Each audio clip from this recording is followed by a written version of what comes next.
Are you willing to undertake a dangerous mission behind the enemy lines, knowing you may never return alive?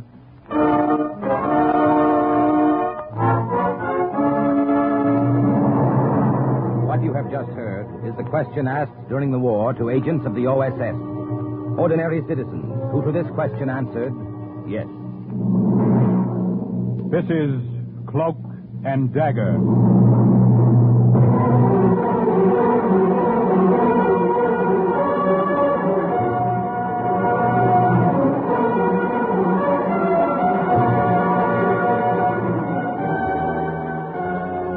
Warfare, espionage, international intrigue.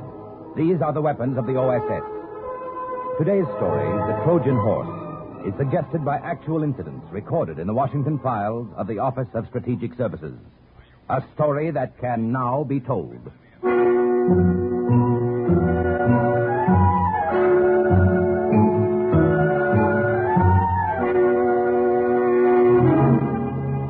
August 1942. Report to OSS headquarters in Casablanca from Agent Henri Fontaine in France.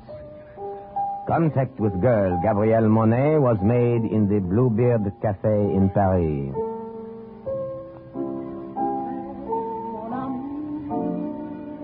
I went there alone on the evening of the 15th. I sent her a note with a waiter asking her to come to my table when she'd finished her song. Then I sat and waited. German officers were spread about the room as they were spread about all of occupied France.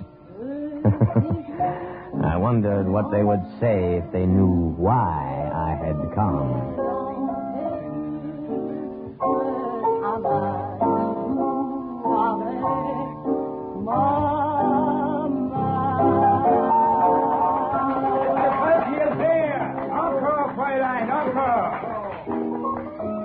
You send me this note, eh? Oui, mademoiselle. Will you join me? Why not? I drink with anyone these days. Yeah. What will you have, eh? What have you? Let me taste from your glass. It is very bad wine. Huh? You are right. Oh, the only time a girl may get good wine nowadays is when she drinks with the Boche. Never mind, I'm not thirsty. I enjoyed your song. Is that what you wanted to tell me? I think you are wasting your time here in Paris. Paris is wasting our time on Paris these days. I can offer you a better position in Casablanca. What did you say? Who are you?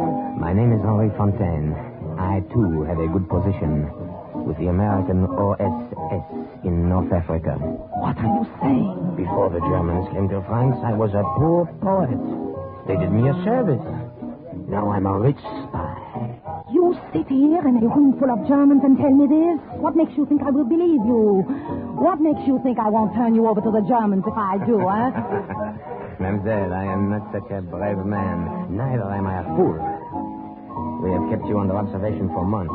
We know you better than you know yourself. Is there anything you'd like to know about yourself? What do you want of me? On our side, we have only the very best. Forgers, counterfeiters, cutthroats, and spies. Will you join us? Just tell me what you want me to do.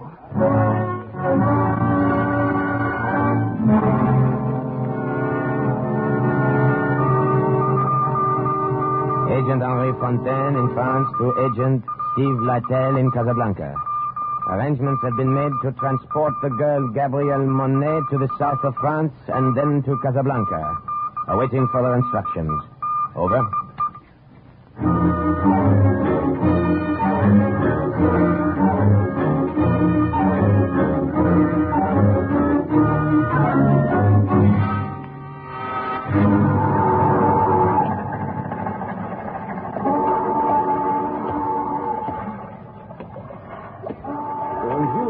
Bonjour. The roses will bloom early this year, I think. Oui, but not too early, I hope. Good. I've been waiting for me. It is dark. I can't see you well. Is the girl with you? She is here. Gabby, say something so our friend will know you are here. I am tired. Did you have difficulty reaching my safe in Paris? Not too much. With swarms of displaced persons all over France to mingle with. And a slight bit of help along the way from the underground. It was not too bad. Good, good. Now follow me. I will take you to the fishing schooner. But I know you're tired. Cheer up, Gabby. You'll have a nice, long trip by water to rest up. Oh? And then another nice, long trip by auto to Casablanca. Oh, I like automobiles. In the old days, I liked nothing better than a pleasant ride.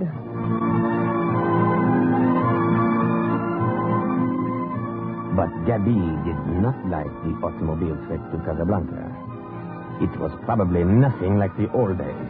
I drove up front alone while she was fitted in the trunk of the car behind gasoline drums. There were gunny sacks and a Moroccan rug thrown over her. Across everything, a heavy canvas cover lashed down with just enough air left for her to breathe. We drove that way over rough roads for several hours. When it got dark, I pulled over to a side lane and let her out. Gabby, come out. Oh, my back. It is broken. I will gladly massage it for you. You are too kind. Not at all. No, thank you. Pity. Why did we stop? To give you a chance to stretch your legs. And a cigarette if you want one. Oh, I would die for one. Give. I have one lit here. Mille merci. You see? I try to be gentle. I try to make up for the inconvenience I am causing you. Ça c'est drôle. I remember what another poet once said. A German, by the way, but not a Nazi. His name was Goethe. What did he say? He said, be gentle with women. Remember, they were made from a broken rib. I am not amused. I'm sorry. You are always smiling. Do you enjoy the war, huh? I am a poet. There is poetic excitement in being behind the lines, working underground. I enjoy being a spy. Well, I am no Matahari. You will do. You still have told me nothing. Why did they send for me? You remember a German named Paul Vogel? Paul. What do you know of him? Tell me. Not now. The time is late. But I must Throw know. away your cigarette. Why did you mention him? I said later. We have a long journey ahead. If we pass the border post, I will tell you. If we do not, the words and minutes would only be wasted.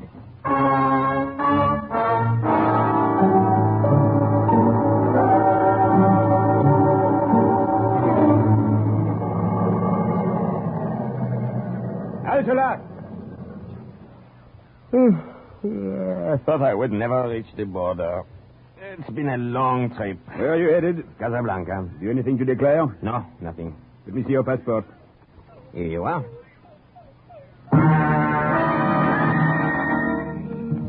All of a sudden, I spotted a small black dog sniffing and whining at the trunk of the car where Gabrielle was hidden. The customs officer had not noticed him, and I knew I had to find some way to keep him from noticing. One becomes stiff after so long a ride. While he looked over my passport, I went to the rear of the car, picked up the dog by the scruff of the neck, and started to pet him. Your passport seems to be in order, but what's the matter with Jeff? Oh, nothing. Perhaps he does not like to be picked up. No, if he did, he wouldn't try to bite you. Better put him down.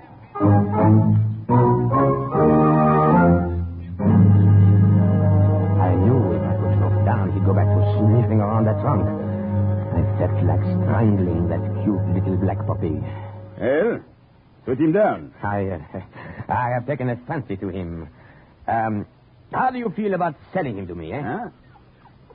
Well, you are serious, monsieur? Oui, I like him. Come, how much, eh? Oh, take him. There are two more like him around somewhere. Thank you. He will liven up the journey. Wait. Huh? Before you go. Yes? What is in your trunk? Huh? I said what is in your trunk. Let me put the dog in the car, and then I will show you. The trunk, I will show you. You see? Gasoline drums. Yes, I see. Very well. Close the trunk. I may go? Of course. Thank you again for Joff.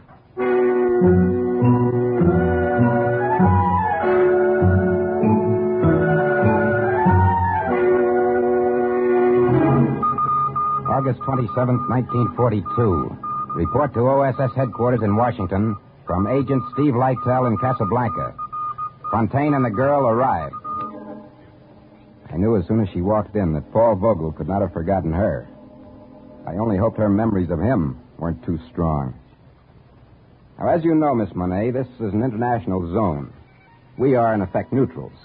In Casablanca, we pass each other in the streets. Germans, Americans, Vichy, and Free French. You can imagine what a hotbed of international intrigue we have here. Oh, I know nothing of that kind of intrigue. Then perhaps we can broaden your horizon. Hold it, Henri. Now, listen to me, Yabby. The head of the German Armistice Commission in Casablanca is a man named Paul Vogel.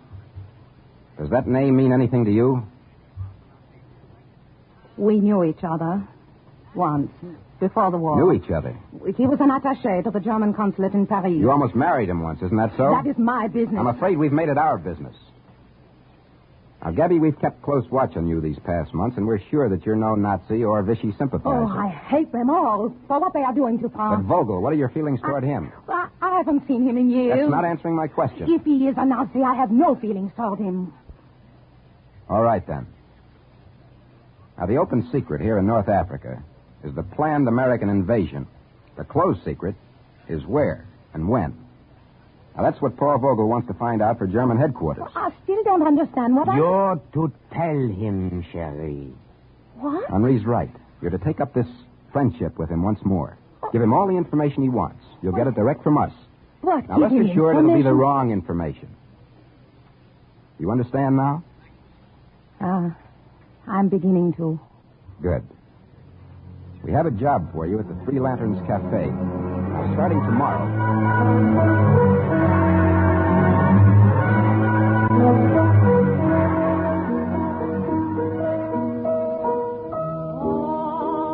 Gidget and Henri Fontaine and I were at the Three Lanterns Cafe the next night when Gabrielle opened there. The cafe was packed, but even the crowd around the bar, officers with ribbon chests, waterfront riffraff, and black marketeers, all of them were quiet when she sang.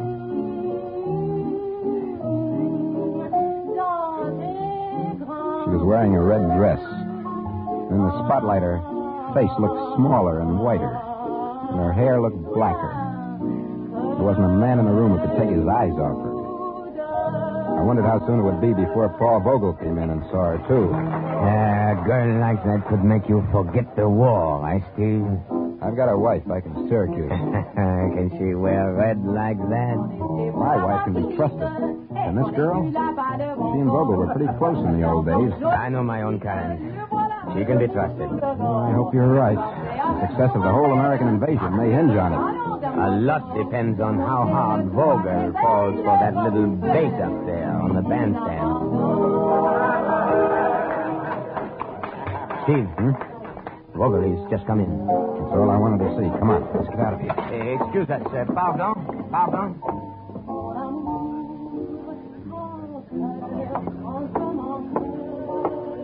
This table is free, waiter. It will do. Oui, Vogel. You wish to see the wine list? Oh, that girl. How long has she been here? The singer, you mean? She started only tonight. Tell her to come to this table when she's finished.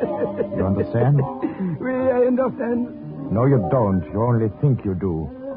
Go tell her what I said. And bring a bottle of your best wine.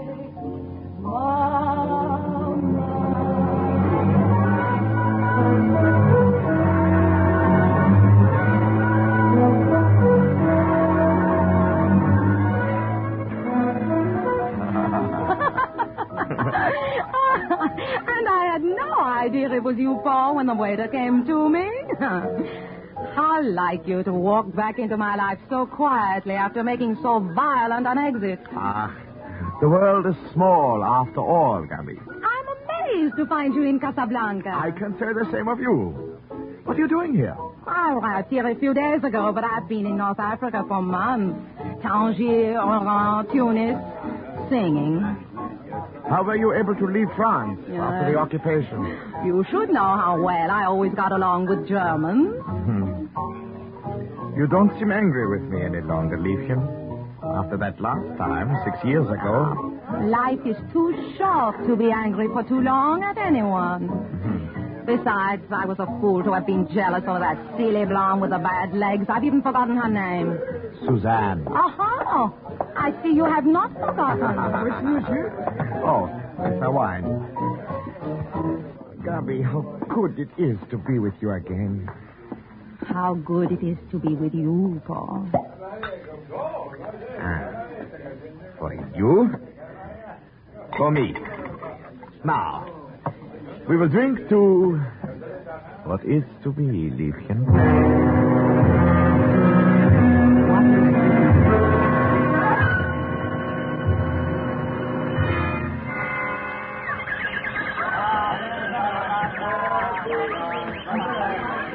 You could have no better guide through Casablanca than I, Gabi.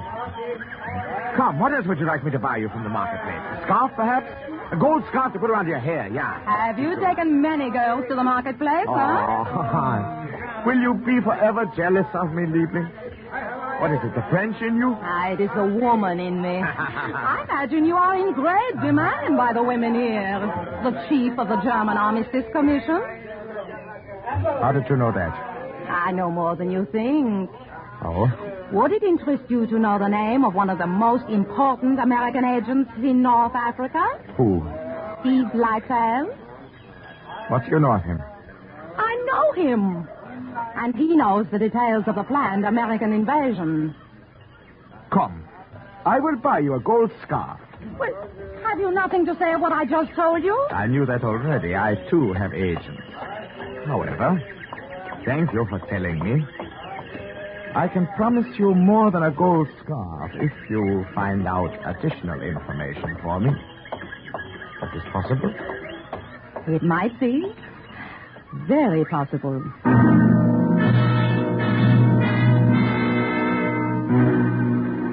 Agent Lytle in Casablanca to OSS in Washington. The girl, Gabrielle Monet, has been in the paid employ of the German government here for several weeks, according to our plan, and will transmit to them the Dagger cover project. September 1942. Report to OSS headquarters from Agent Monet. I had a feeling that things were going too smoothly. I seemed to be holding my breath, waiting for something to go wrong. And on the night of the 29th, it did.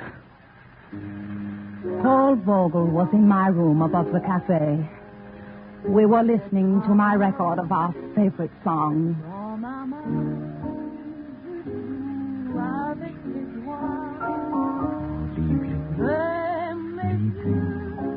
You'll have to go soon. It is late. Forget the time. Who would think it would come to this again, Gabi? After that day in Paris. When we quarreled so. I remember that day. We showed poor judgment to argue out of doors. It was raining. I got a terrible cold in the nose. Poor Gabi. Let me kiss that poor nose.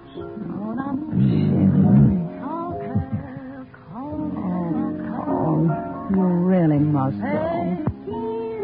But before you do, I have a paper for you in my purse. Dates when high officials will be in Casablanca. I'll get it for you. I want to talk to you. You're hurting my arm. Let me Germany go, is Paul. paying you well for this information I know, you're Paul, giving us. please. Some of it is useful information, but none of it is as important as I would like. I will try to do better. You had better do better. You know what would happen, Gabi, if I found out you were crossing me. I would not cross you. There's nothing for me to my... twist your arm like this. Such a small arm. Think what I could do if I really tried to hurt you. You hurt me now because you don't trust me. What do you want? You claim to know this American like that. I do. You claim you get your information from I him. do. Is that all he gives you? What about his love? Does he give you that, too? Paul, the shoe is on the other foot. Now it is you who are jealous. Oh, how foolish. Think, would I lie to you? Gabby.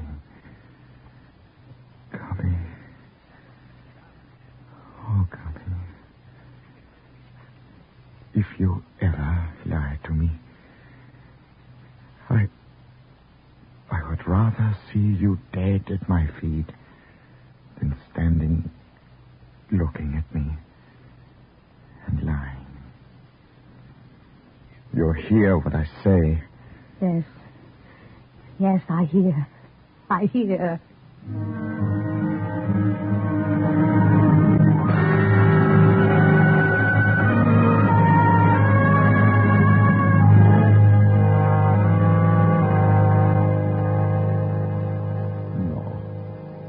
No more wine.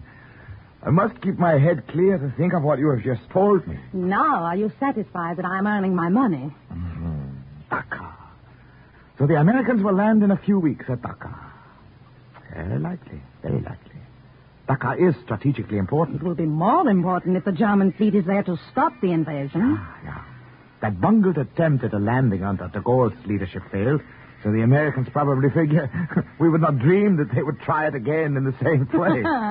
One American, Steve Lytle, does not dream you know this. Are you going to tell German headquarters? But of course, this is something they will want to know.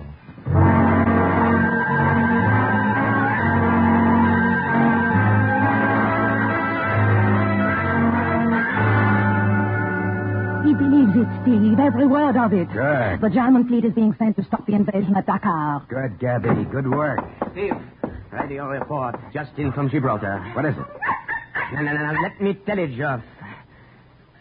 General Clark will rendezvous on October 21st at Point Agreed near Algiers. You know what that means? Final preparations for the Iran invasion. Nothing must go wrong now. Nothing.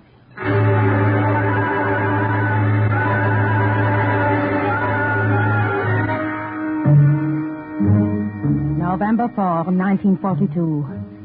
Something very wrong happened. Paul came to my room just before I was ready to go downstairs to the cafe.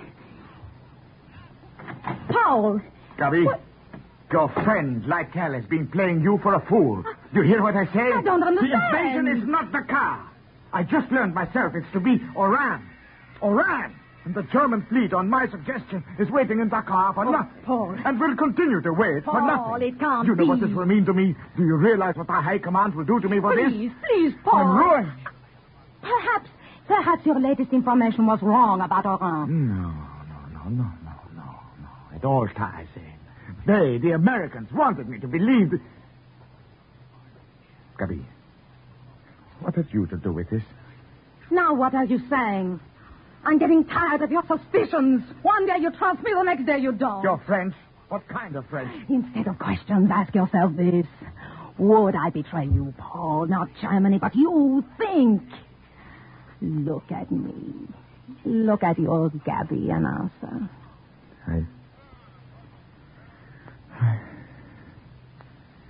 No, of course not. Not you. You wouldn't dare. There may still be time to stop the Americans at Oran. I must get back to headquarters and let them know by radio. I should have done that right away instead of coming here. Oh, have a drink first. No, later. I'll be back. It will later. not be easy for you to tell the High Command this. A drink will fortify you. Yes. Perhaps you're right. One drink, then.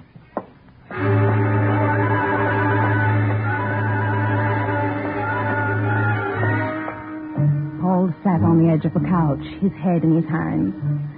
I remember thinking how very blonde was his hair, how large his hands. Take your time. It was not difficult for me to drop half the L tablet from my purse into his glass as I poured the liquor over it.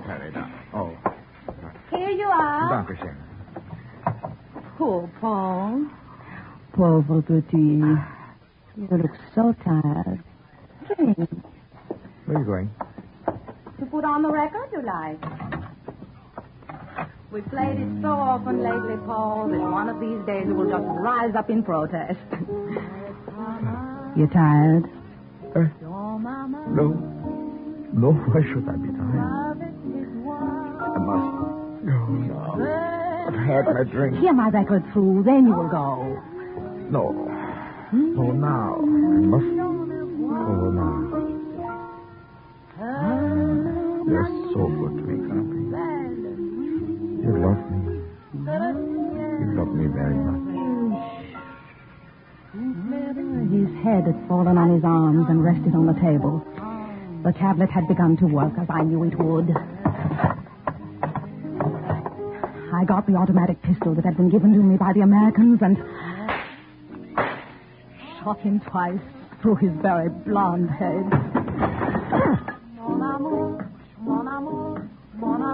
Report from Agent Gabriel Monet. Fini.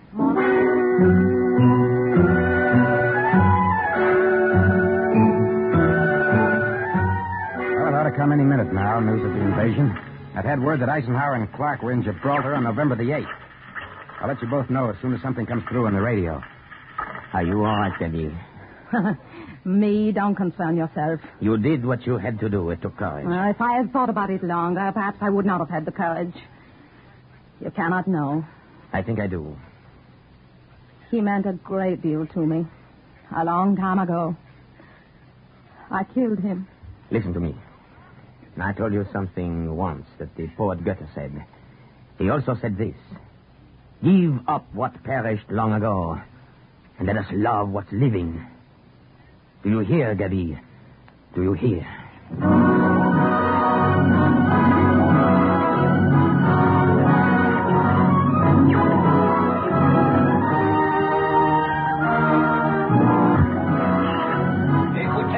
Écoutez. Yankee, Franklin, Midway, Lincoln, Robert, Harry.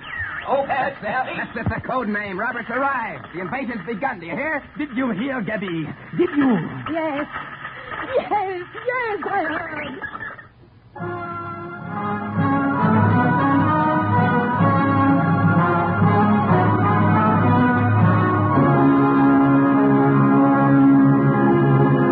And once again, the report of an OSS agent is closed with the words, Mission accomplished. a further adventure in black warfare is next week. Cloak and Dagger.